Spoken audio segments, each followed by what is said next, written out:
them to their friends. Discovery immediately increases perceived status. 2. No pain of disconnect because they don't have to admit they made bad decisions in the past, there is no longer a huge pain of disconnect from what they are currently doing. They can just move on to something brand new. No pain of disconnect equals no decrease in status. Improvement offers sell through the pain, where new opportunities sell away from the pain. 3. Dream replacement. One reason many people struggle to make the changes they want and need in their lives is the fear of failure. If they try to change and it doesn't work for them, then their dreams are dead. So they will give up potential success for fear of losing their dreams. We know that without a vision, the people perish. When you make a new opportunity, you're giving them a new dream to move toward. 4. Greener pastures. We've all heard a million times that the grass is always greener on the other side of the fence, right? Instead of trying to convince people that their grass is green or offering to fix their grass, allow them to follow you to the other side of the fence. That's where they want to be anyway. Stop trying to make existing things that aren't working better, and focus on fresh, exciting, new ideas that will inspire people to follow you. I hope by now you appreciate how important it is to create a mass movement for your culture. When you have a charismatic leader, a future-based cause, and a new opportunity, you have the perfect environment for real change. Once you have that environment, you can get people to follow you and pay you so you can move them forward and change their lives for the better. But most people get stuck here. How do you actually create the new opportunity? And if you are already selling something else, how do you reposition it to become that new opportunity for your movement? Creating the new opportunity, their vehicle for change. While there are lots of ways to structure improvement offers, there are only 2 ways to position a new opportunity, either as an opportunity switch or an opportunity stack. Opportunity switching. Each of our prospects has a desire for some result, and they have been trying to get that result through some vehicle. Maybe they are trying to lose weight, and the vehicle they have currently chosen to lose weight is the Atkins diet. So my opportunity switch is to take them out of the vehicle they're currently using and put them into a new one. So in this example I could switch them from Atkins to something new, like the Paleo diet. If the Paleo diet has become a red ocean with lots of people teaching it, then it is no longer a new opportunity, and I need to create my own sub-niche like we discussed in secret number 1. In the real estate market, they might be flipping houses or doing short sales. To create a new opportunity, I'm going to switch them out of those vehicles and into the new vehicle I created, which might be something like selling houses on eBay. Opportunity switching takes them out of the pain they're currently in and gives them hope for a new future through a new vehicle. Sometimes the opportunity switch happens when they are moving from one niche to the new one that you created in secret number 1. Other times it's actually switching them from one submarket to another. For example, maybe they are moving from making an income in real estate, to making their income through internet marketing. Usually the first thing I sell to someone when they enter into my culture is some type of opportunity switch. Sometimes the new opportunity is offered through a webinar, other times it's through a book or a video. It matters less what product they are buying, it's more important to understand that they are leaving behind whatever old beliefs they had about how to achieve their desired results and putting their hope and faith into this new opportunity. Opportunity stacking. After someone has made the switch into your new opportunity, then all future sales to that prospect are typically an opportunity stack, not an improvement offer. I don't want to switch my prospects from opportunity to opportunity because it will cause confusion and break trust. But I can offer them an opportunity stack within the new opportunity that they have just joined. If you've read .com Secrets, you probably recognize the value ladder in the picture above. You'll notice that the first thing I offer people is this book, because it is an opportunity switch. I am trying to switch the career paths that you've been following up to this point, your current job, school, real estate, stock markets, or other ways to generate wealth. My goal is to help you see this new opportunity of becoming an expert and having a mass following who will pay you for your advice, and if I do my job right, you will make that switch into a career as an expert. After you've decided to make that opportunity switch, then I will look for the other new opportunities within this opportunity that I can offer that will help to serve you at a higher level.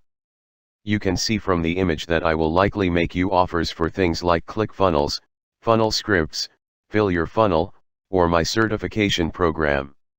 Each of these are new tools and opportunities within the expert business that will help you more easily get the results you desire within this new career. I also want to point out that an offer can be positioned as both an opportunity switch and a stack. It all depends on where a prospect enters your world. Some people never hear about this book, but they do find out about ClickFunnels or my certification program. When that's the case, that offer becomes the opportunity switch. For example, when we launched ClickFunnels, we positioned it to speak to both types of prospects. For those who didn't know about funnels, I'd say, if you've been struggling to sell your products online, you need to switch from your traditional website to a funnel, and then we'd offer them ClickFunnels.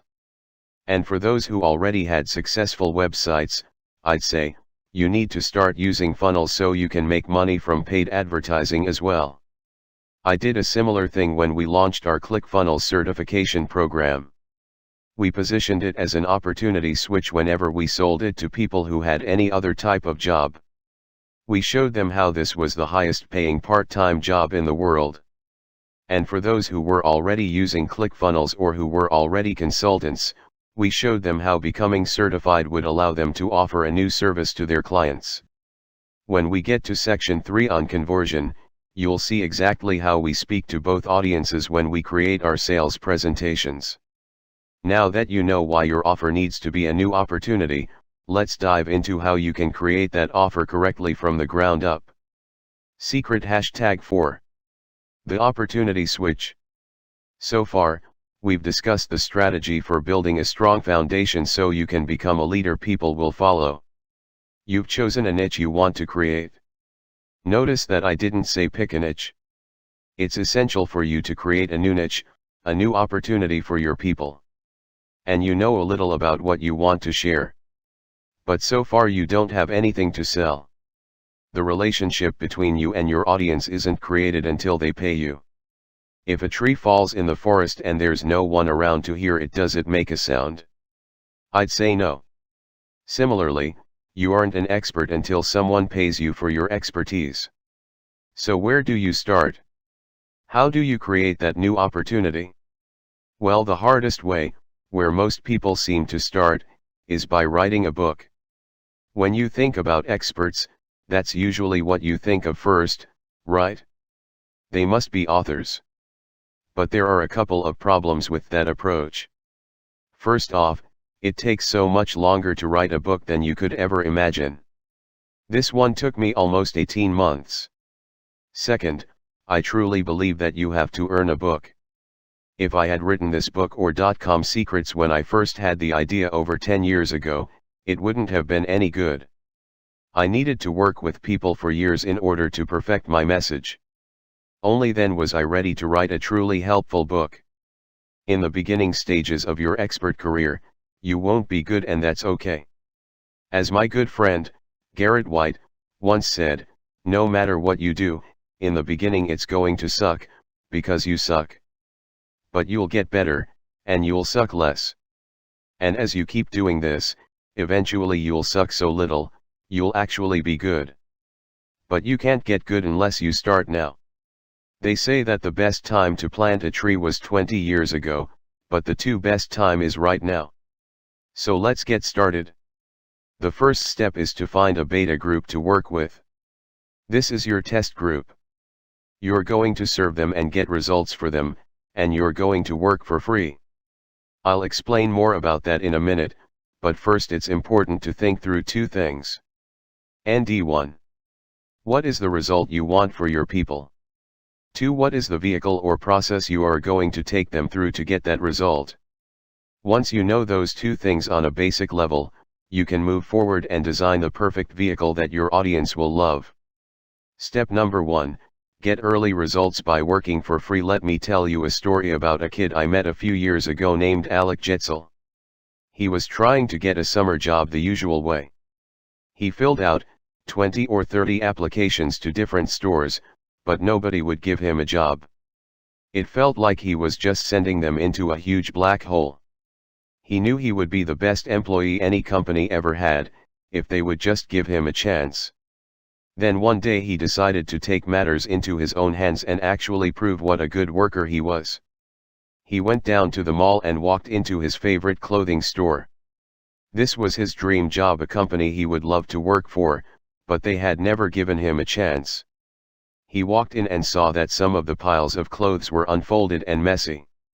So he went up to the manager and asked, "Hey, do you mind if I fold some clothes?" The manager replied, "Why would you want to do that?" My friend said, "Just because it looks like you need some help, so I thought I'd help you out." The manager looked at him funny and said, "All right, if you really want to." So Alex spent a couple of hours folding clothes and sweeping up, just generally helping out. When he was done, he said, "Thanks so much," and he left. Everyone at the store was kind of confused, but they were grateful for the helping hand. The next day, Alec came back to the store and started folding clothes again. He spent another 2 or 3 hours helping these guys out. Then when he was done at the end of the day, he thanked everybody and started walking out. The manager stopped him and asked, "Do you want a job?" My friend smiled and said, "Sure, I'd love one." And they hired him on the spot. This is a perfect example of working for free to get a result. Alec could have tried to sell himself to the manager, but instead he proved his worth first. And he got hired in less time than it would have taken to fill out an application and wade through the interview process. Another good example of this concept is my own Inner Circle coaching program. Before I launched it, I didn't have a track record as a coach for high-achieving entrepreneurs. Plus, I wanted to charge $25,000 a year for people to join. You could say I had a lot going against me. I could have done what most people do, put up a website and say, "Hey, my name's Russell Brunson. I'm the greatest coach in the world. You should hire me." But I didn't do that, for a few reasons. First, no one likes to hear you talk about yourself. It's not cool. Second, I knew that it didn't feel right. I wanted to serve some people first and prove that what I teach actually works. If you've read .com Secrets, you know that one of the first things I teach people is to figure out who their dream client is. I already had an idea about the types of entrepreneurs I wanted to work with. So I started looking around for those people, and soon I met a guy named Drew Canole, the owner of FitLife.tv. He was a super cool guy and had a successful business in a market I cared about. Here was someone I thought I could help. Eventually, a mutual friend introduced us. I went to Drew's house and talked with him for a bit. He mentioned some of the things he was struggling with. Then I asked him, "Would you mind if I came back and just worked a day for free to see if I could help?" "Sure. But why would you do that for free?" "If I am able to make a big impact on your business, then I'll probably charge a lot in the future. But for now, I just want to see if I can help you." "What's the catch? What's in it for you?" "There's no catch. I think what you do is awesome, and it'd be really fun to see if the stuff I do could help you at all." Finally, he reluctantly said, "Sure, if you really want to, you can come out." I think he still thought there was some kind of ulterior motive. About a month later, I flew out and met with their whole team. We found that their funnels were making money, but they weren't profitable. I helped them fix their current funnels, and we built a new funnel for the upcoming launch of a supplement called Organifi. Overall, between the day I spent in their office and the time going back and forth through email, I think I spent about a month coaching them through the whole funnel building process for free. At the end of it, they launched their new Organifi funnel, and it absolutely blew up. They were making $20,000 to $30,000 a day, and it totally transformed their business. It was awesome. Last I heard, that funnel has done over $25 million in sales in less than 3 years, and it's not slowing down. I didn't ask Drew for this, but in exchange for my help, he made a video for me talking about the transformation his business went through and the results we got for them. After I saw that video, I knew I was ready to launch the Inner Circle, because I had proof. I had real results for someone besides myself. We put the video into an online funnel and launched our new coaching program. People saw Drew talking about his transformation, and almost instantly the program started to grow. We set a cap of only 100 entrepreneurs in my inner circle at any given time, and, despite the fact that we charge $25,000 per year to be a member, right now we have waiting lists of people fighting to get in. The goal with this or any kind of business is not to lead with how can I sell my product. Instead, you want to ask, how can I serve people? How can I prove my stuff works? How can I get results for somebody else? Those results are going to sell your products and services. It doesn't matter if you're selling physical products, digital information, or service programs. Go out there and work for free. Get some results. If what you're doing works, then capture those stories and testimonials. Use them to attract and convert your dream clients. I'm going to show you exactly how to find that first beta group shortly. Step number 2. Design the vehicle, your new opportunity. The next questions are: where do you find people to serve, and what should you create to teach them? Allow me to walk you through the process I've been using to answer those questions for over a decade. This process gets the results that you can then build an empire on. You're going to deliver a 6-week opportunity switch masterclass. During this masterclass, you are going to teach a small group of people about your new opportunity and how it will give them the end result they desire most. Start by picking a 6-week window when you can deliver your class.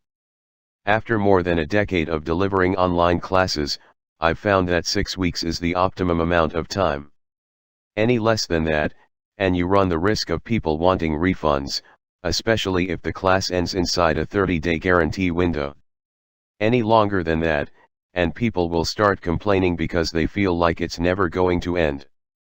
I know we're not selling anything yet, but this beta masterclass will become the core curriculum for the people who will be paying you soon, so it's important to set it up in the same way that others will experience it in the future.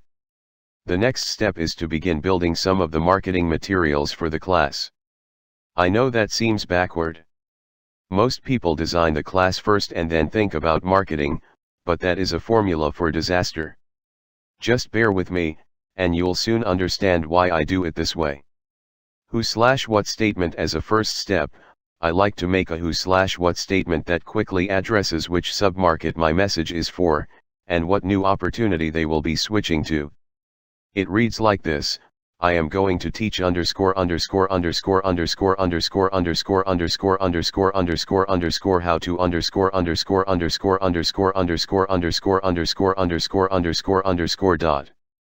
Here are 2 examples of what that statement could look like. I am going to teach real estate investors how to make money flipping houses on eBay. I am going to teach people who are trying to lose weight how to stop dieting and start drinking ketones for energy and weight loss. The opportunity switch headline. Now that you know the who and what, you need to give the class a sexy title that will attract your dream customers. I try to create a title that focuses on the result this workshop will deliver.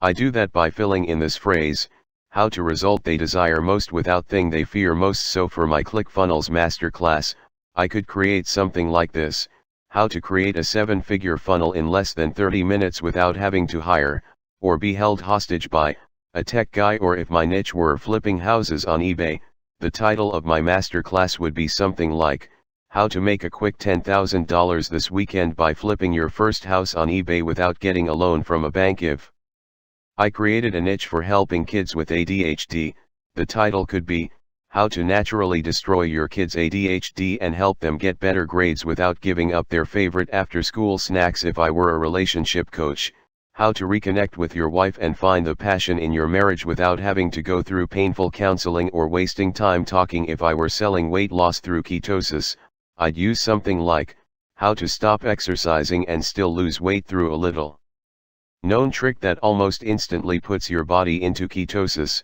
Without giving up your favorite carbs, you can plug most opportunity switch masterclasses into that framework, and create quick titles that people will be interested in. The 5 curiosity hooks / getting out of the red ocean. Okay, you've written down who you're going to serve and what the vehicle is. Next, you need to make that new opportunity as sexy and exciting as possible. You have to figure out the big idea that will draw people to you. Why would they shift from the current vehicle they're in to yours? They will switch if you position your opportunity so people will believe and buy. A while back, one of my friends named Jason Fladlien taught me a concept called the 5 curiosity hooks. These are just different ways to present an opportunity. It's possible that all these hooks will work for your masterclass, but you need to pick just one for now that's going to work the best for positioning you and your new opportunity. Here are the 5 hooks. Let's look at an example where the new niche is weight loss through ketosis, health weight loss ketosis, to illustrate how you would position it for each of the curiosity hooks. One little known, big difference is this hook shows people something they aren't aware of and how knowing it could make all the difference between success and failure. There's this little known thing called ketosis. Hardly anybody is talking about it. But when you learn it and use it, you'll see a huge difference in your energy levels and how fast you can lose weight. Too well known, little understood here is where you take something that everyone thinks they know about, and show how they're actually sabotaging their success because they're missing little nuances or details. Everyone's talking about low-carb diets, right? We all know that refined sugar and carbs are bad for us. But what almost no one understands about low-carb diets is the concept of ketosis. It's not restricting carbs that helps you lose weight, it's getting your body into ketosis. And that can happen even if you are eating carbs as long as you're drinking ketones. 3. This changes everything with this hook. Something new has just happened in your submarket. It's related to the problem your audience wants to solve, and letting them know that if they aren't aware of it, they're at risk of missing out big time.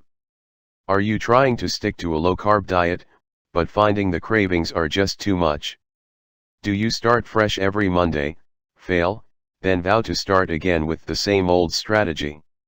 You need to learn about a new type of ketones that instantly puts your body into ketosis, kills your cravings, and helps you lose weight easily. This changes everything. For the crystal ball theory, this angle shows how something that's been done successfully in the past is about to be made obsolete. You're persuading them that soon this will be common knowledge, but they can get in now and have early success. Are you tired of dieting and counting calories, but not seeing the scale budge an ounce?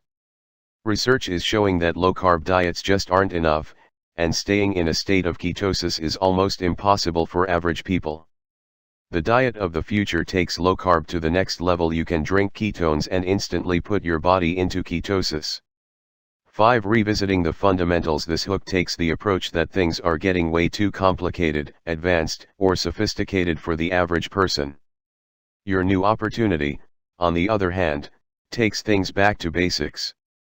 Do you spend hours logging every morsel you eat, every second of exercise, an ounce of water you drink? Diet trends have really gotten out of control lately. It's time to go back to the basics. With the ketosis diet, you only have to do 2 things. Drink your ketone drink in the morning and again at night, keep your carbs below 20 g per day, and you're good to go. Those are the 5 curiosity hooks. You'll probably notice that each one is speaking against a current red ocean tactic that currently exists in the marketplace. By changing your positioning, you'll pull your opportunity out of a red ocean and plunk it down into a blue ocean. All you need to do is figure out which of the curiosity hooks makes the most sense for you, and that will become the hook for your masterclass. Let's review. Take a few minutes and write down your own statements based on the descriptions above. When you're finished, you should have something like this: who/what statement. I am going to teach people who are trying to lose weight how to stop dieting and start drinking ketones for energy and weight loss. The opportunity switch headline: how to stop exercising and still lose weight through a little known trick that almost instantly puts your body into ketosis.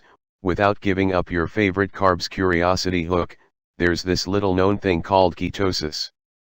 Hardly anybody is talking about it. But when you learn it and use it, you'll see a huge difference in your energy levels and how fast you can lose weight. Step number 3, give them what they want, the Ask campaign. At this point, it's important to remember that people don't buy what they need, they buy what they want. All too often we create a new opportunity giving people exactly what they need, a vehicle that is capable of getting them to their end result. But when they get into the vehicle, they don't see what they actually wanted, like air conditioning, leather seats, radio options, etc. Because of that, they will leave before they ever give you a chance to take them to the result they really desire. So in addition to providing them with their new opportunity, you also need to find out exactly what they want inside of that vehicle. If you do this correctly, they'll feel like they've found their new home. You accomplish this by running a simple one-question survey we call an Ask campaign. The Ask campaign is based on a simple 3-step formula that I learned from 2 of my early mentors, Frank Kern and Ed Dale. This technique is so simple, but don't skip it because of its simplicity. It's one of the most important steps. 1. Find a hot market. 2. Ask them what they want. 3. Give it to them. That's it. Simple, right? Because we're the experts in our respective niches, it's easy to assume we know what people want. And while sometimes we may be right, more often we miss the mark. Probably because we are so close to our own ideas. For example, I own a company called OvercomePornography.com. When we started that company, we assumed that we were mostly selling to men who wanted to overcome their pornography addictions. But after running a simple Ask campaign, we discovered that the people who responded were primarily wives and mothers who were looking for help for their spouses or kids. Just imagine how that changed the final product and how we sold it. We used an Ask campaign to collect lots of important information from our market. And we used that information to create a product people really wanted. Let me show you how this works. First, you create a very simple page that asks, what's your number 1 question about underscore.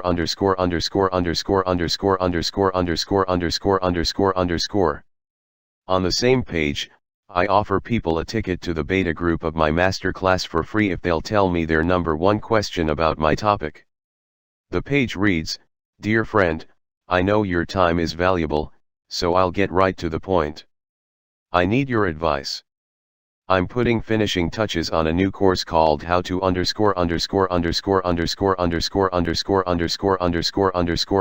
without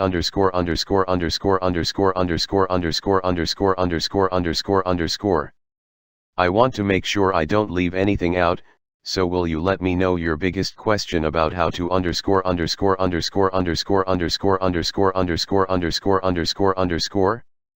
It could be anything. You may think it's silly. All you have to do is type your questions in the box below and click submit. In exchange for your advice, I'll give you free access to my masterclass that's happening on date. This course will sell for $197 in the near future, but you'll get special access to experience the course free when you let me know your number 1 question. Okay, here is the easy form. Getting your first 100 responses. Once you have the web page set up, we have a template in ClickFunnels to make it super easy for you. It's time to start promoting it. Start by telling everyone you know. It sounds strange, but that's where I start every time I'm creating a brand new niche. I post it on Facebook. I text my friends and family members. I try to get everyone I know to come to my very first masterclass. That's the low-hanging fruit. Next, I start to look at the submarket that I've built my new opportunity in, and I look for people who are already in those submarkets. When I got started over 10 years ago, I used to look for forums full of people in my submarket. So if my new niche was about flipping houses on eBay, then I'd look for forums about real estate investing. I would become part of those communities and start participating in the groups. Notice I didn't say, post spam messages about the masterclass. You need to give before you can take. So I go in and answer questions for a week or two. People see that I'm there to add to the community. And then, after I've become a familiar face who provides lots of value, it's usually okay to invite those people to answer my survey and take the masterclass for free. I don't use forums as much these days because most of that communication is happening in groups inside of Facebook. In the future, there may be a different platform where people gather in groups, but regardless the concept is the same. If you're looking for people on Facebook, search for groups in your submarket, and join the active groups. Then become an active participant in those communities and provide value. Then, when it's appropriate, ask people, what's your number one question about underscore underscore underscore underscore underscore underscore underscore underscore underscore underscore, and post a link to your survey. Of course, you can always run paid ads directing people to the survey, as well. If you're in a hurry, some Facebook or Google ads can get you answers in a hurry. But if you'd prefer not to spend money at this stage, social media groups work well. Using the survey data, run traffic to the Ask campaign page until you have about 100 responses. Out of those 100, you're going to find 8 to 10 core questions people are asking over and over. Those questions will become the titles of the modules in your masterclass. For example, when we ran the Ask campaign for my How to Make a Potato Gun product, people asked things like, what type of pipe do you use? Do the SI ratings on the pipes matter? Which type of igniter should I use, barbecue or lantern? How long should I cut my pipes? What type of propellants should I use? Am I going to die if I make the gun wrong? Next, I found the most common 6 to 8 questions people were asking and created an outline. Module number 1, how to decide which type of gun you want to create. Degree, what's a pneumatic gun? Degree, what size gun should we build? Degree, how do you build a bolt-action spud gun? Module number 2, how to pick the right pipes. Degree, what type of pipe do you use? Degree, do the SI ratings on the pipes matter? Module number 3, how to find accessories before you start building. Degree, what type of igniter should I use? Degree, barbecue lighter or lantern igniter? Module number 4, how to cut the right barrel to chamber volume ratio. Degree, how long should I cut my pipes? Degree, what happens if my chamber is too big or too small? Module number 5, how to assemble the pieces. Degree, how do I assemble the gun? Degree, what tools do I need to make my spud gun? Module number 6, how to increase potato flight distance. Degree, what type of propellants should I use? Degree, what if my gun won't shoot? Module number 7, how to stay safe while shooting your potato gun. Degree, am I going to die if I make the gun wrong? Degree, has anyone ever died from a potato gun? After you have the questions and the outline, there's one more step that gives you a really cool asset to use when you start selling your masterclass in the future. People have just told us exactly what they want to know, right? So take all the questions and rewrite them as bullet points to use in sales letters, ads, emails, webinars, and lots of other places. Question: what type of pipe do you use? Do the SI ratings on the pipes matter? Bullet: discover the only pipe we will ever use and the secret SI rating that will guarantee your potatoes go farther and your gun lasts longer. Question: which type of igniter should I use, barbecue or lantern? Bullet: find out which igniter we'll never use, and hear about a scary near-death experience that kept us from ever using it again, and why there is only one brand we trust. Question: how long should I cut my pipes? Bullet: you'll learn the correct barrel to chamber ratio that will keep you safe and help your gun shoot 25% farther. Warning: even being 1/4 inch off could make every potato you shoot a flop. Question: what type of propellants should I use? Bullet: discover the secret propellant we accidentally stumbled upon, when we ran out of hairspray, that immediately made our gun shoot over 50 yards farther every time. Question: am I going to die if I make the gun wrong? Bullet: learn the safety secrets we use to make sure every potato gun outing is safe as well as exciting. Rewriting all the questions into bullet points will help make what you teach so much more exciting to your students. And it will make writing your marketing materials easier later on. At this point, you have an outline, which is really a table of contents. You could write a book from here, if you wanted to. All you have to do to deliver an amazing masterclass is find the answers to their questions and teach them in a way that will facilitate the best results. The participants will be happy because you're answering their questions. You're giving them exactly what they want. Step number 4, deliver your free masterclass. To make running your first masterclass simple, you really only need 2 tools: a Facebook group and Facebook Live, both free. Set up a private Facebook group so your beta members can interact with each other. A group allows you to post content, give class updates, provide accountability, and deliver any bonuses. Later on, you can make a membership site and get a little fancier, but for now you're just looking at getting some results for a group of people with your new opportunity. Next, you need some technology to help you deliver the masterclass. Recently we started using Facebook Live inside our member group to deliver the live training. It works really well, especially if you're starting on a budget. There are other webinar platforms you can use as well. Platforms come and go, but my favorites right now are GoToWebinar.com or Zoom.us for webinars, or www.instantteleseminar.com for audio teleseminars. You'll also need to let people know how to access the class. When is it being held? Where do they log in? What materials might they need to bring? You can give them the information inside your private Facebook group. As for teaching the actual class, everyone has a different teaching style. You might decide to use PowerPoint slides and a webinar format, or you might just want to talk on the phone with a teleseminar format. And while I don't think it matters what format you actually teach it in, I do highly recommend using the storytelling skills that you'll be learning in section 2 of this book to get people to listen and make lasting changes. So now that you have your vehicle for change in a newly created Blue Ocean niche and a beta group of members you can start getting results for, you may be thinking, but Russell, when do I start making money? We're going to start addressing that in the next section. After you've completed your masterclass and have some great results that prove what you can do for people. That's the goal from this first section. The results you get from this beta group will become the fuel that grows your expert business. Section 2. Creating belief.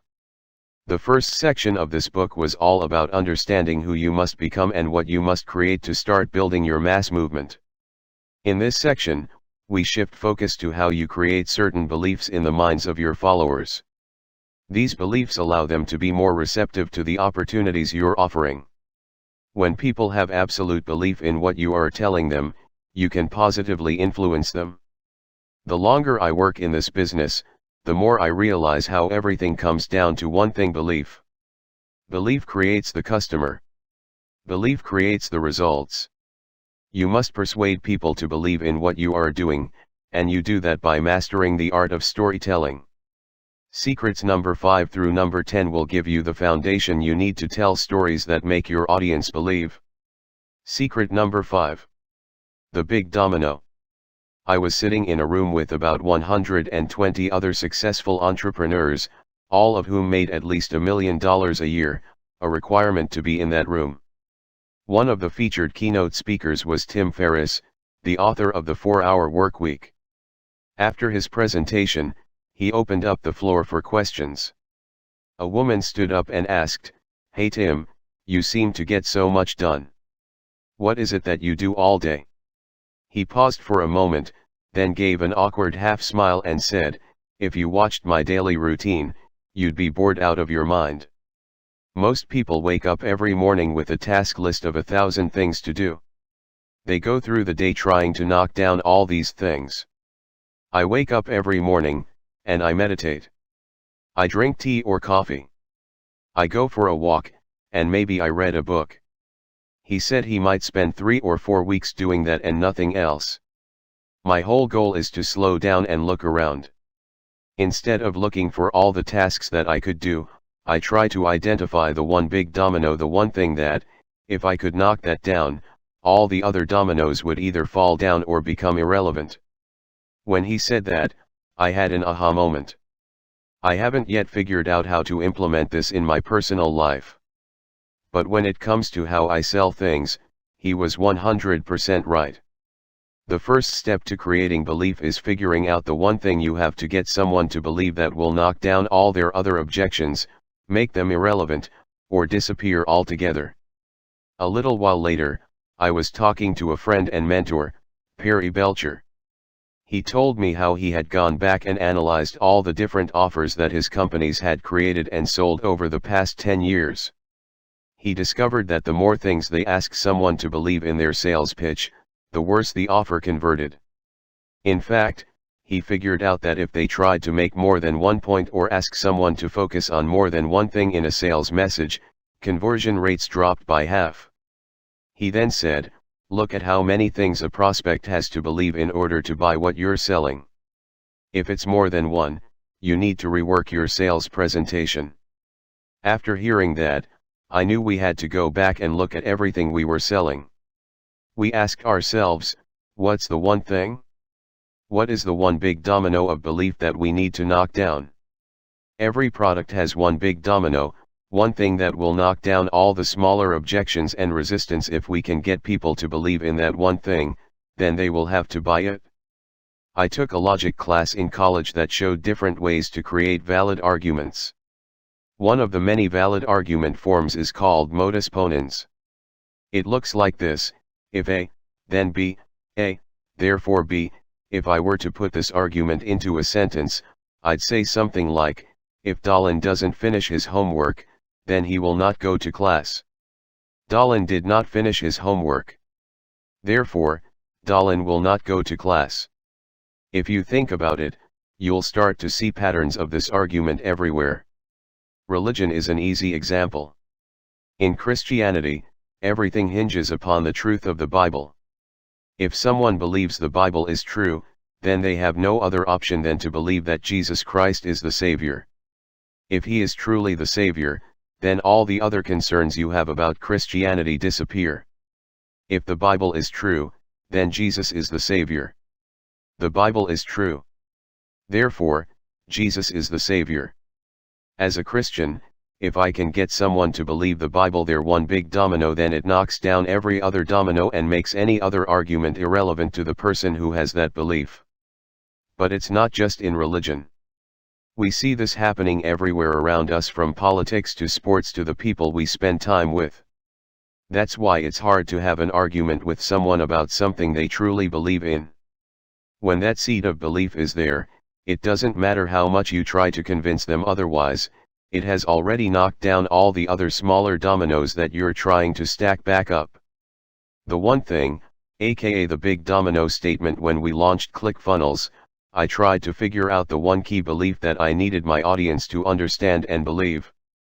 I came up with this basic statement: if I can make people believe that my new opportunity is our key to what they desire most, and is our only attainable through my specific vehicle, then all other objections and concerns become irrelevant and they have to give me money. If I can get someone to truly believe that the new opportunity is the key to what they want the most, and they can only get it through my vehicle, then they have no other options but to buy. This is the key to launching your movement. Belief.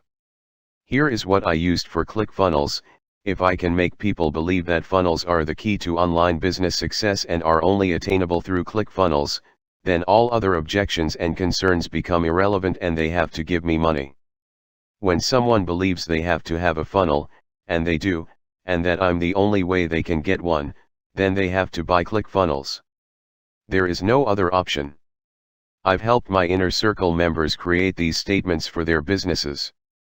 We discovered that if we're struggling to make a valid argument that works, it's typically because we didn't create a new opportunity, but instead have an improvement offer. If we haven't created a blue ocean, then the argument won't be valid. For example, I've seen statements that say something like, if I can make people believe that cutting calories and exercising is the key to losing weight, and is only attainable through my new weight loss course, then all other objections and concerns become irrelevant and they have to give me money. That statement is not true. If the belief you are trying to give them is that they need to cut calories and exercise, there are a few problems. 1. You are not in the prolific zone, you are in the mainstream. 2. This is not a new opportunity. There are thousands of identical programs crowding the niche of cutting calories and exercising. 3. This is not a blue ocean. They could literally buy one of 100 different products to satisfy the belief you created. I would need to change my niche and my opportunity to be something like this, if I can make them believe that getting their bodies into a state of ketosis is key to losing weight, and is only attainable through drinking Privit's ketones, which put the body into ketosis within 10 minutes, then all other objections and concerns become irrelevant and they have to give me money. The first step is creating your big domino statement.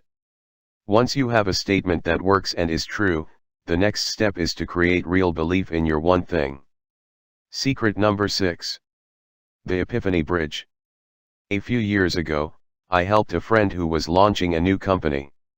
One of the guys working on the project wrote a script for a front-end sales video. The goal was to sell people into their new opportunity. After reading the script, I knew he'd made a huge mistake. He was trying to sell people on why they should join this new opportunity. Here's the email I sent him. What I found is that if you just sell something, it's not as strong, and doesn't create the emotion you need to really cause action. If you want people to adopt a new concept and want to get their buy-in, you have to lead them to the answer, but you can't give it to them. They have to come up with the idea themselves. You plant the idea in their minds with a story, and if they come up with the answer, they will have sold themselves. The buying decision becomes theirs, not yours. When that happens, you don't have to sell them anything. He wrote back, a little confused, and told me that my idea sounded like it came from the movie Inception, and asked me to take a shot at writing the sales script. I spent the next few hours writing an Epiphany Bridge script, which later helped that company acquire 1.5 million users in just 3 short months. That is the power of a story when you use it the right way. So what is an Epiphany Bridge? It's simply a story that takes people through the emotional experience that got you excited about the new opportunity you're presenting to them. There's a reason you got excited about your new opportunity, right? Something happened to you at some point in your life. You had an amazing experience that caused an epiphany. You thought, wow, this is so cool. The first time I learned how to sell things online, I had an epiphany. The first time I learned about funnels, I had an epiphany. We're having these little aha moments all the time. The first time you discovered your expert topic, something happened that excited you. You had an emotional response that sold you on this new opportunity. Do you remember what the experience was? Do you remember how you felt? That first aha moment created so much excitement for you that you started on a journey where you studied everything you could find about the topic. You started geeking out and going deep into the subject, learning all the terminology and understanding the science and technical aspects behind why it worked, and then you became logically sold on the new opportunity. Now at this point you've had an emotional connection with the new opportunity as well as a logical connection. Then, because you believe so much in what you're learning, you have a desire to share it with other people. But unfortunately for you, the first thing you try to do is logically convince everyone you know about this new idea. You probably expected them to be as excited as you were, but quickly found out that they were resistant to the new ideas. Has this ever happened to you? The problem is that you started to speak a language we call technobabble. One of my friends, Kim Claver, wrote a book called If My Product's So Great, How Come I Can't Sell It? In it, she identifies technobabble as the #1 sales killer. We all love our ideas so much. We want people to understand why they should follow us and use our products and services. But for some reason, as soon as we try to explain our beliefs to someone, we automatically start to spew the technobabble we've learned, in order to logically convince people to buy. We talk about why this concept is the best and potentially mention all the science behind what we do. We talk about how we're leading the industry with groundbreaking products. We share industry numbers and jargon. But all the logical stuff that strengthened our own beliefs in the new opportunity will not help people buy unless they've already had the same initial emotional epiphany that you had. All the logic, features, and benefits you give people before the epiphany will just annoy them. It's frustrating and often completely offensive. There's a time and a place for logic, but you have to convince them emotionally first, before they'll be excited by your logic. Think about it. You didn't buy into the new opportunity because of all the logical technobabble. You bought in because of some emotional experience that happened before you geeked out. You had an epiphany first, and that caused you to move forward. People don't buy logically, they buy based on emotion. Then they use logic to justify the purchase decision they've already made.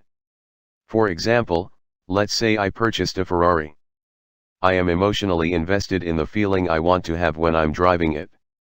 That's why I bought the Ferrari, or a big house, expensive clothes, watches, etc. But then I have to logically justify to myself, my friends, or my spouse why it was worth spending all that money. I have to explain how it gets better gas mileage, it was on sale, it came with a great warranty. Logic is justification for the emotional attachment I've already made. If you think about it, there's a status consideration on both sides of this equation. I'm emotionally attached to the status that the new Ferrari will give me, but then I need to justify it logically to my friends and family so I don't lose status in their minds. But good luck selling me logically if I don't already have the emotional connection with that car. It's pretty much impossible. Logic doesn't sell. Emotions sell. So to create those emotions, you have to go back and remember what it was that gave you the epiphany that caused you to believe in the new opportunity. That story, your epiphany bridge story, provides the emotional connection, and bridges the gap from the emotional to the logical side. If you can tell a story about how you got your big aha, and if you structure the story right, they will have the same epiphany and will sell themselves on your product or service.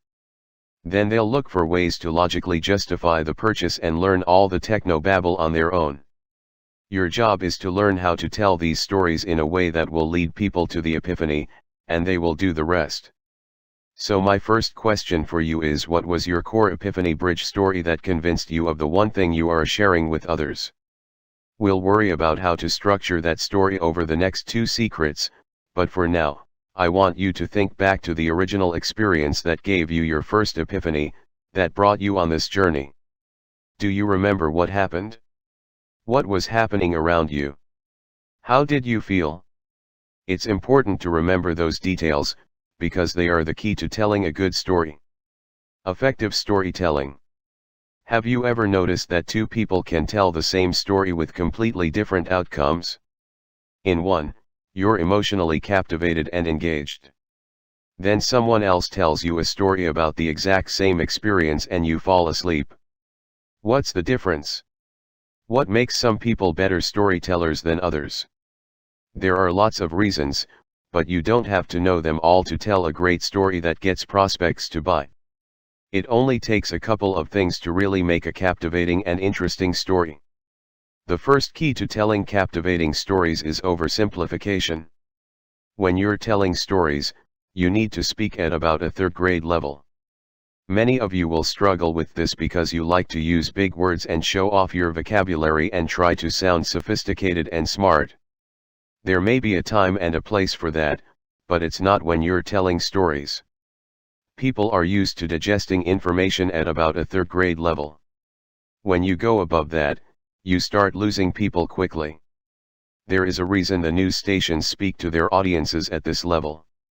During the 2016 primary elections, a study looked at the speeches of the Republican candidates and ran them through the Flesch-Kincaid test that shows the grade level of their speech. Trump averaged a 3rd to 4th grade level on each of his speeches, where other candidates like Ted Cruz had a 9th grade level and both Ben Carson and Mike Huckabee were at an 8th grade level. Using big words may make you feel smarter, but it will not influence others. But sometimes you have to talk about complex ideas. So how do you take a complicated idea and simplify it quickly? You do this using a tool I created called a kinda like bridge. Every time I run into a word or a concept that is past a third grade level, I stop and think about how I can relate that concept to something they already know and understand. The same way I would try to explain complex ideas to my kids. For example, in one of my sales scripts, I was trying to teach a process called ketosis, which is a way to lose weight. That sentence right there was a mini kinda like bridge. Did you notice that? In the sales script, I mentioned the word ketones and I watched as the audience zoned out. I discovered that if they don't know what a word means, they stop paying attention to everything you say afterward. So I started using a kinda like bridge like this. The goal is to get ketones into your body. Now what are ketones? Well, they are kinda like millions of little motivational speakers running through your body that give you energy and make you feel awesome. I take this new concept or word that people may not understand and add the phrase "it's kinda like" to the sentence. I'm connecting the new word or concept to something they already understand. Something that makes total sense to them, so they get it. My audience knows what a motivational speaker is. And they can imagine what it might feel like to have millions of little ones running around in their bodies. In that same script, I was trying to explain what it feels like to be in ketosis, and that's a hard thing to understand. It feels good. It feels awesome. So I had to take this concept and say, when you're in ketosis, it's kinda like the old video game Pac-Man, remember? You spent the whole game running away from the ghosts. But every once in a while, you get a power pellet and suddenly you get tons of energy, and then you're actually chasing the ghosts, and you feel on. That's what it feels like to be in ketosis. Again, I'm taking this concept that's vague and hard to understand and bridging it with something they do understand, using the phrase kinda like. Anytime you're speaking, or writing, and you hit a friction point where some people may not understand what you're trying to convey, just say "it's kinda like," and relate it to something easy to understand. This keeps your stories simple, entertaining, and effective. Oversimplification is the key. How does it feel? The next way to improve your storytelling is to add in feelings and emotions. In film, it's often a lot easier to get people to feel something. One of my favorite examples of this is from the movie X-Men: First Class. In this movie, we are taken back into the X-Men's past and given a glimpse of what it was like for them growing up and discovering their powers. There was a scene where young Magneto was taken to a Nazi concentration camp, and as they pulled him and his family into the gates, they noticed the metal fences around their compound started to move as he started to resist them. They wanted to see what his powers were, so they brought him into a very small room with a Nazi leader who wanted a demonstration of his powers. They also brought Magneto's mother into the room, so they could use her as leverage to get him to do what they wanted. The leader points a gun at Magneto's mother and has him try to move a metal coin on the desk. He nervously tries to move the coin, but isn't able, so the leader pulls the trigger and kills his mother.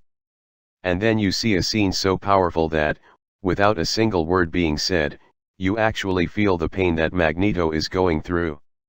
You watch as his eyes shift from sadness to anger. He then uses his powers to crush a bell on the Nazi leader's desk. From there, he starts yelling and moving everything metal inside the room.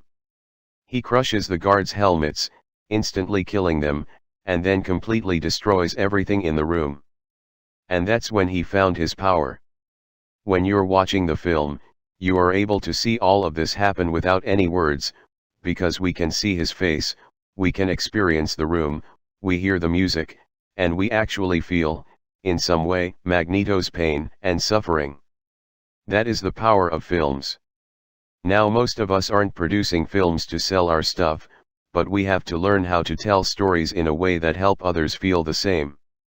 Imagine if Magneto just came in and said something like, "Yeah, so when I was a kid, I was in a Nazi concentration camp and they wanted me to move a metal coin, but I wasn't able to do it, so they killed my mom. I was really mad, so I blew the whole place up. Did you feel anything there? No, you wouldn't have had the same emotional experience that you need to connect with that character. Yet that's how most people tell their stories. If you look at a good fiction author, they'll have the character come into a room, then spend several pages describing the room. They talk about the lights, how things looked and felt, and everything they need to set up the scene. Then they go deep into how the character is feeling. And that is the key. You have to explain how you feel, and when you do that, people will start to feel what you were feeling. For example, what if I tell a story like this? I was sitting at home, and I could hear my wife and kids in the other room playing. They had no idea what had just happened. I was sitting there freaked out because I knew the bills were due, but had no idea how I was going to pay them. I started to get a shooting pain in my stomach. It felt like a heart attack, but it was lower in my gut.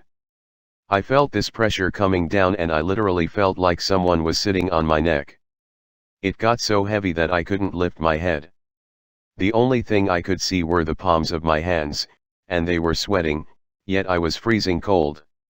My whole body was shaking and shivering because I was in so much pain and frustration, yet I was frozen with fear. As you read that story, you probably started to actually feel the things I explained. How many of you felt a pain in your gut, or a weight on your neck, or sweaty palms? By explaining how I felt, you almost instantly will feel something similar. When I tell a story this way, I am controlling the state of the person listening. It's essential that I control their state, and I do this by telling the story in a way that gets you to feel what I felt, so when I explain how I had my epiphany, you can experience the same epiphany. If I want you to have the same epiphany I had, you need to be in the same state that I was in when I had that epiphany. Have you ever had the experience where you told someone a story about a situation that was really funny or exciting, and after you told it to them, they didn't quite get it? They understood, but they didn't get what you were trying to share with them. So you try to tell the story again another way, and then again another way, and after a few attempts, you throw up your hands in defeat and say something like, "Well, I guess you had to be there." Now that you understand the basics of an epiphany bridge, how to simplify your stories, and how to get people to feel things when you tell your stories, I want to transition into story structure. When you learn the right structure for telling your stories and you apply the concepts you learned here, you will become a master at storytelling and story selling. Secret number 7. The Hero's 2 Journeys. For the past 10 years, I've focused on story selling to get people excited about the new opportunities one offer them. I didn't really have much structure. I just told a lot of stories and noticed that some of them encouraged my audience to believe and follow me, while others didn't have much impact at all. Over time, I became better and better at telling stories. But it wasn't until I met a guy named Michael Hogg that I really started to understand story structure. Once I understood structure, I was able to craft stories so they always created the right environments for people to have the necessary epiphanies. One of my friends, Degan Smith, started me on the path to creating or changing beliefs with stories. He told me to listen to an audiobook by Michael Hogg and Christopher Vogler called The Hero's 2 Journeys. Michael has been one of Hollywood's top script consultants and story experts for more than 30 years. He's the guy that top screenwriters and directors call to make sure that their movies are following correct story structure for maximum emotional impact. Shortly after I listened to the book, Degan and I hired Michael to speak at one of our events, showing us how to use stories to create belief in the minds of our customers. What he taught was fascinating, and helped me become a better storyteller. This journey has been a huge focus for me over the past 5 years. I want to walk you through what I learned from the Hero's 2 Journeys. It will give you context for what a good story needs to be, and will help you craft your epiphany bridge stories. Good stories are really simple. There can be layers of complexity, but at the core they are all very simple. Depending on the complexities I share, I can tell the same story in 60 seconds or 60 minutes, all with the same desired effect. Every good story is built on three foundational elements: character, desire, and conflict, also known as the plot. Once upon a time, there was a girl named Red Riding Hood. She wanted to take a basket of cookies to her grandma, who lived in the woods. What she didn't know was that the big, bad wolf was waiting to gobble her up. Character, Red Riding Hood. Desire, take a basket of cookies to her grandma. Conflict, big, bad wolf. These are the basic elements of every movie, book, play, TV show, opera, any type of story. After showing me this, Michael explained, every good story is about a captivating character who is pursuing some compelling desire and who faces seemingly insurmountable obstacles to achieving it. That's it. If you've got those three things, then you've got a good story. Your plot statement: the first epiphany bridge story you will tell is the one that got you excited about your new opportunity in the first place. Take a few minutes to think about your story. You are the character, so that step is easy. But what desire started you on your journey? What did you want to achieve? Write it down. Next, what was the conflict you experienced along the way? Write it down. Boom. You've got a plot. Now write out your basic plot in one sentence, like I did for Little Red Riding Hood above. Here is an example. Once upon a time, there was a guy named Russell Brunson, who wanted to figure out a way to support his new family without having to get a traditional job. So he started selling information products, potato gun DVDs, online. But one day, Google's ad costs tripled, and his little business dried up overnight. Character, Russell Brunson. Desire, support his new family. Conflict, Google's ad costs tripled and his business dried up overnight. That is the basic structure of every story. When I'm first building out my inventory of stories, which you will do in secret number 9, I always start with a plot statement. This allows me to tell the entire story in just a few seconds, if I need to. Or I can fill in the details and talk for hours. Now that you have the basic plot written out, let's dig deeper into each element so you have the tools you need to flesh out your stories and really hook into people's emotions. 1. Build rapport with the hero. The first 10% of any movie is all about building rapport with the hero, so we have a vested interest in their journey. If we don't build rapport with the hero in the story, then no one cares what else happens to them on their journey. If you do a good job of building that rapport up front, the audience will be engaged throughout the whole thing.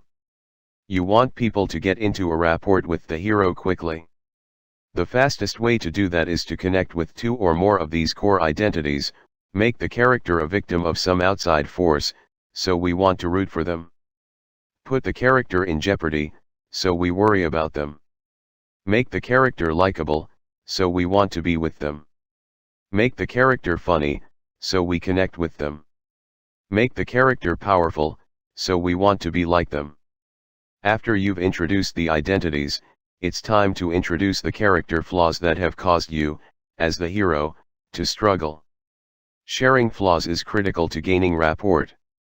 No one cares about Superman until we introduce Kryptonite. He's an uninteresting character until he has flaws and weaknesses, and the same is true of any hero. Sometimes it's scary to share these flaws in your stories, but they are the key to building rapport. 2. Introduce the desire for something more. Every story is about a journey either toward pleasure or away from pain. The hero must have suffered some type of wound, or carry an unhealed source of continuous pain, in the backstory. Because the wound has never healed, it causes the fear and pain that drive the character. Usually, the hero desires to accomplish something they believe will heal that wound. There are 4 core desires that drive most heroes. 2 of them move the hero toward pleasure, and 2 move away from pain. Toward pleasure. To win, the hero may be trying to win the heart of someone they love, or they may want to win fame, money, a competition, or prestige. But as you now know, they are really looking for an increase in status. To retrieve, the hero wants to obtain something and bring it back. Away from pain. To escape, the hero desires to get away from something that's upsetting or causing pain. To stop, the hero wants to stop some bad thing from happening. The story describes the journey to achieving the desire. But in all good stories, the hero is actually on two journeys: the one that everyone sees, the journey of achievement, and one that's hidden, the journey of transformation. The second journey may not be as obvious, yet it's the key to the whole story. The journey of achievement, this is the first journey, the one that everyone listening to the story is aware of. There's a visible goal with a finish line that everyone can see. It's the reason the hero sets out on the journey in the first place. The audience is rooting for the hero to accomplish this journey. While this journey is what drives the story forward, it's the second journey that actually matters the most. In fact, in many stories, the hero never actually achieves his end desire. Or if he does, he gives it up for the real transformational journey that he's been on throughout the story. The journey of transformation: during the first 10% of the story, we learn about the character and the beliefs they have that make up their identity. A particular identity is very important to the hero at the beginning of the story, but along the way they become someone else, someone better. It's almost like the death of their old belief systems, and the resurrection or rebirth of a new person. This transformation is the real journey that our hero has actually been on. One of my favorite stories that shows this transformation of a character is from the animated movie Cars. Lightning McQueen has a very real goal he wants to achieve: to win the Piston Cup. The whole movie is centered around him getting to California so he can win. He stumbles upon conflict along the way, but eventually he gets to the big race. In the last scene, he's racing and about to finally achieve all his desires, but then the car he is racing against, the King, gets into a huge wreck. McQueen's win is guaranteed. But because he's been on a journey of transformation, he chooses to slam on his brakes just inches before the finish line and watches as Chick Hicks races past him for the win. He then backs up, drives over to the King, and pushes him across the finish line. The King then says, "You just gave up the Piston Cup." To which McQueen responds, "A grumpy old racing car once told me something, it's just an empty cup." Through this journey, he has been doing everything possible to achieve his greatest desires, and then at the last minute, he gives them up to become something more. We see the death and rebirth of his identity. We see the new beliefs he has created. We see his essence. That is the key to a great story. 3. Introduce the conflict. Desire is essential to the story because it shows the end goal. It provides a reason for the journey to move forward. But emotion doesn't come from the desire. It comes from the conflict the hero faces while trying to gain the desire. In pursuing the goal, there must be seemingly insurmountable obstacles. If it doesn't seem impossible for the hero to get what they want, people won't care as much. Our primary goal as storytellers is to elicit emotion, and you can't do that without conflict. Michael Hogg showed me the patterns of conflict that are consistent with almost all Hollywood movies. There are 5 turning points that create the emotion in almost all films. As you review each one, think about every movie you've seen and how they fit into these 5 turning points of conflict. 1. The new opportunity. After you share the character's backstory, some event causes the character to physically leave where they are and start the journey. This new opportunity is what sets them off to achieve their desires. This leads our hero into a new situation that seems good at first, until they move into turning point number 2. 2. Change of plans. At some point, the original desire will transform into a very specific, visible goal with a clearly defined end point. This is where the hero's outer motivation is revealed. From here, they will start to make progress toward that goal, until they hit turning point number 3. 3. Point of no return. At this point, the hero must fully commit to reaching the goal.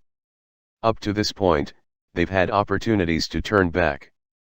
But something happens here that makes this a do-or-die situation.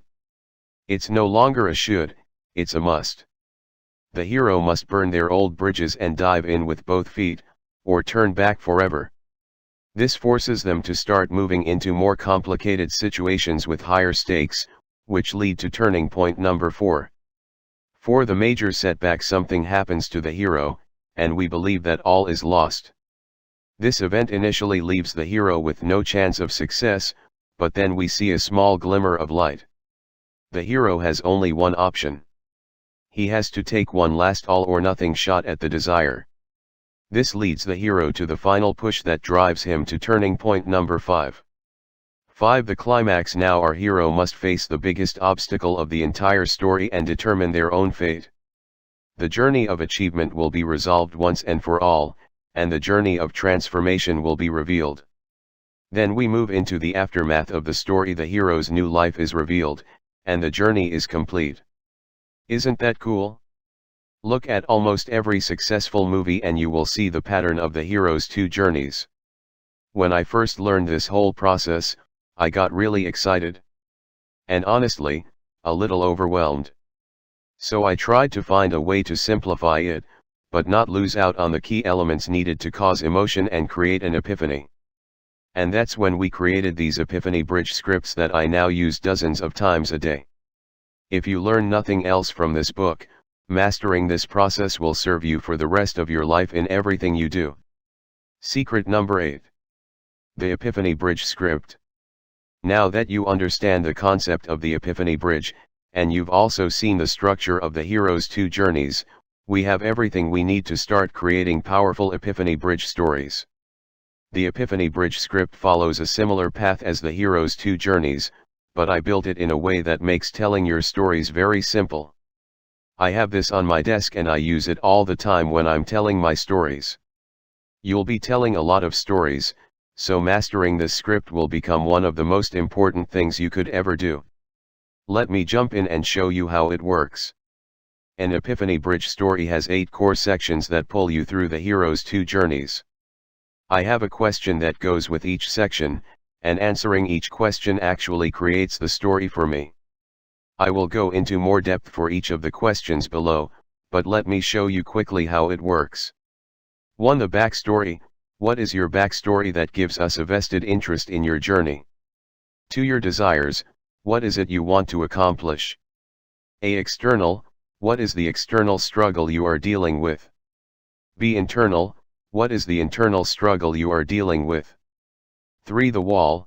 What was the wall or problem you hit within your current opportunity that started you on this new journey? 4. The epiphany. What was the epiphany you experienced and new opportunity you discovered? 5. The plan. What was the plan you created to achieve your desire? 6. The conflict. What conflict did you experience along the way? 7. The achievement. What was your end result? 8. The transformation. What was the transformation you experienced? For many of you, that outline and those questions will be enough to give you the framework to tell any story. But I wanted to dig a little deeper into each question so you have a really clear understanding on how to answer those questions. The backstory. What is your backstory that gives us a vested interest in your journey? Most good stories start with the backstory. For an Epiphany Bridge, that means remembering where you were before you had your big aha. Go back to that time and place, and remember the circumstances that caused you to start on your hero's journey. Usually this backstory starts at about the same point where your listener is in their life right now. They desire the same result that you have already achieved. But when they see you as the expert and see what you've accomplished, it can be really hard for them to relate to you and trust you. That's why you must come down from your positioning as an expert, and return to the beginning where you were struggling with the same things they are. When they see that you were once where they are now, they will have faith that you can take them where they want to go. Your desires. What is it you want to accomplish? When you created your plot statement, you learned about the 3 foundational elements of every good story. Character desire conflict. Here is where you talk about what it is that you desired the most. What most people miss is that there are almost always 2 types of struggles keeping you from what you desire the most, the more surface level external struggles and, more importantly, the deeper internal struggles that you, and your listeners, are experiencing.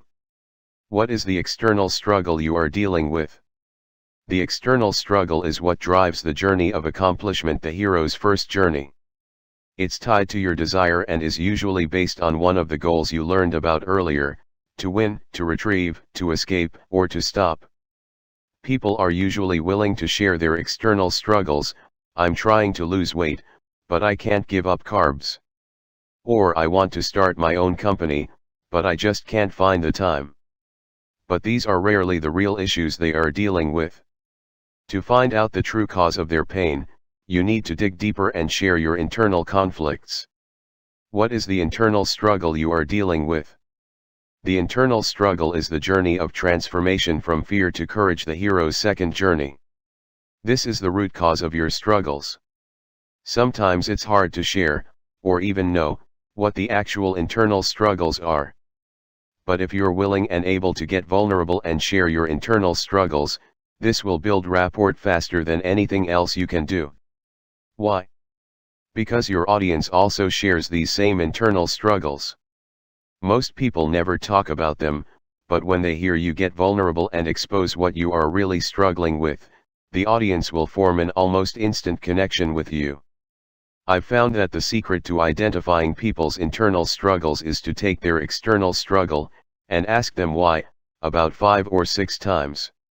Keep drilling down until you get to the real reason they want to change. Here's a hint: it's usually tied to love or status or both. For example, if someone tells you they want to lose weight, ask them, why? Well, because I want to be healthy. Why? Because I have 3 kids, and I want to keep up with them. Why? Because by 5 p.m., I'm completely out of energy, and I just want to lie down. Why? Because I don't want people to think I'm a bad mom. Notice that the first few reasons are almost always tied to status. Why? Because I want my kids to know that I love them. Why? Because I never knew whether my mom loved me. Boom. Notice that this one is tied to love. Or if someone wants to make money, ask, why? So I can get a bigger house, and my wife can quit her job. Why? So that I can provide a better life for my family.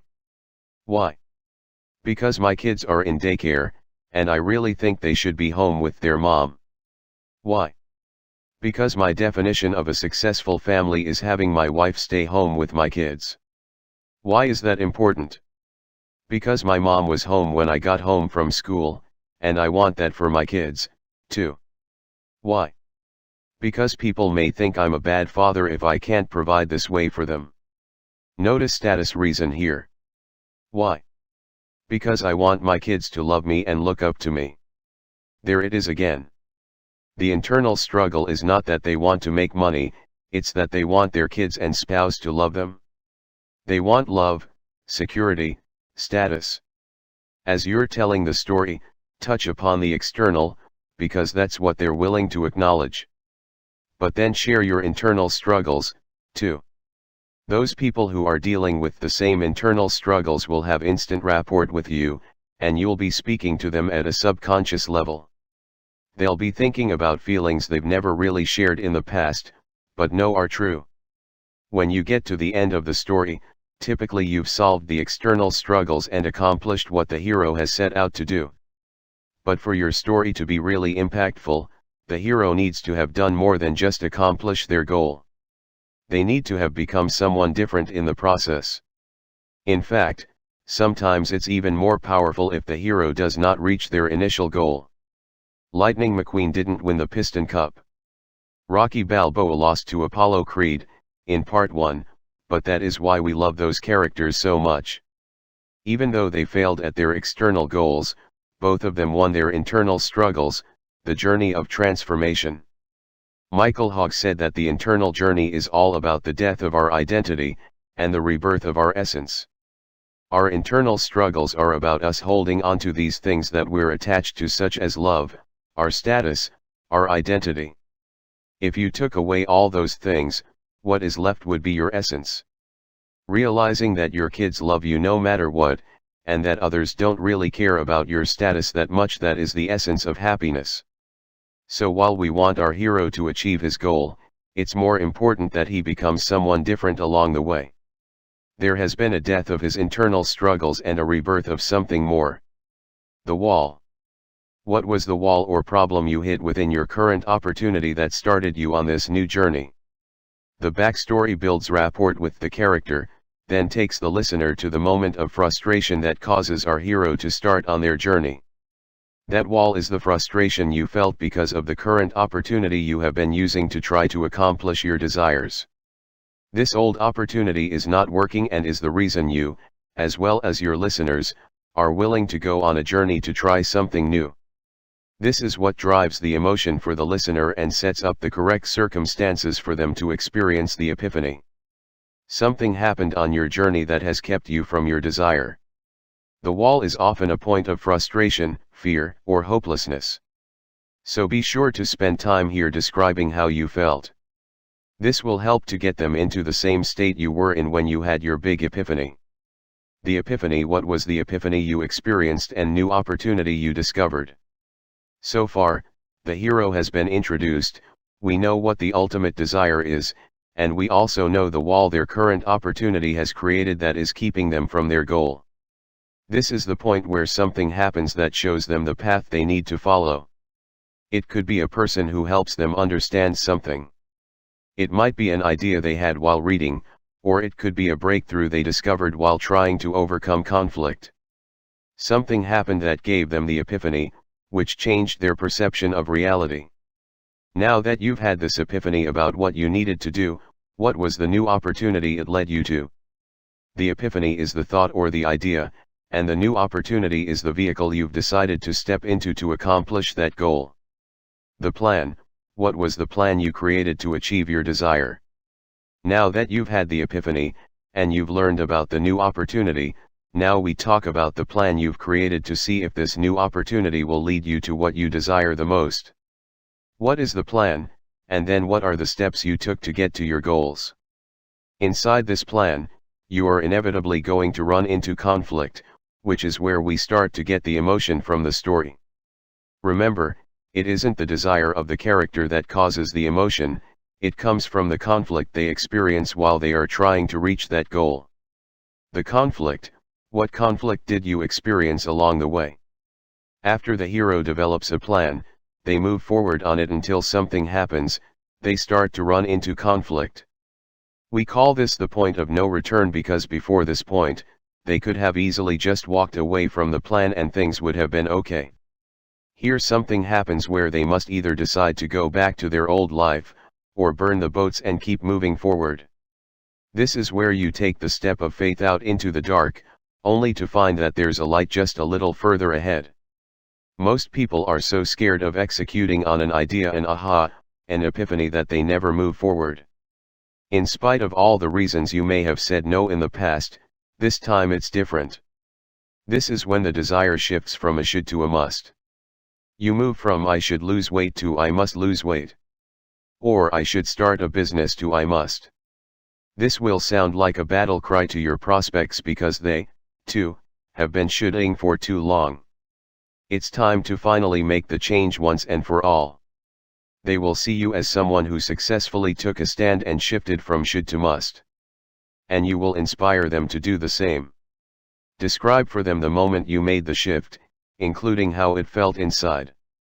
In all good stories, after the hero has moved past the point of no return, things start to fall apart. They discover the journey isn't as easy as they had assumed in the beginning. If they had known all the pain they'd have to go through, they might never have started the journey at all. Describe the major setback and conflict you experienced that made you feel like all was lost. But then, there was a glimmer of light, one last way you could accomplish your goal. You alter your plan and go for one last final push. The achievement. What was your end result? After your final push, something happens. Either you achieve your external desires, or you don't. Share the aftermath of what happened so people can see the results that you got from the new opportunity. The transformation. What was the transformation you experienced? Here you talk about who you became through this process. This is the resolution of your internal struggles, and is the death of the hero's identity and the rebirth of your new belief systems. As you will see in the next secret, the goal of all good stories is to break old belief patterns and rebuild them with new ones. When you create your stories this way, you are helping people to break free from their old belief systems and create a new future. That is the goal of a good Epiphany Bridge story. The Epiphany Bridge questions, that's the script for writing an Epiphany Bridge story. We've covered a lot here, so you could understand the power behind each section of the Epiphany Bridge story. But remember that stories are simple by nature. You can make stories more complex by going deeper into the settings, emotions, other characters, etc. But at their core, they follow a very simple progression. Your origin Epiphany Bridge story. As I'm sure you can tell so far, each chapter builds on itself, and each secret gives you the next piece you need in the puzzle. So I wanted to step back and talk about a few things, so you can see where your first Epiphany Bridge story fits. In secret number 5, we talked about the big domino, the one thing you must get them to believe to join your new opportunity. Here is the big domino statement I created for ClickFunnels. If I can make people believe that funnels are the key to online business success and are only attainable through ClickFunnels, then all other objections and concerns become irrelevant and they have to give me money. Now obviously I believe that is true, but why? What was the epiphany I had that made that belief become truth for me? That story, the one that made you believe in your domino statement, is what I call the origin story. So what I want you to do for this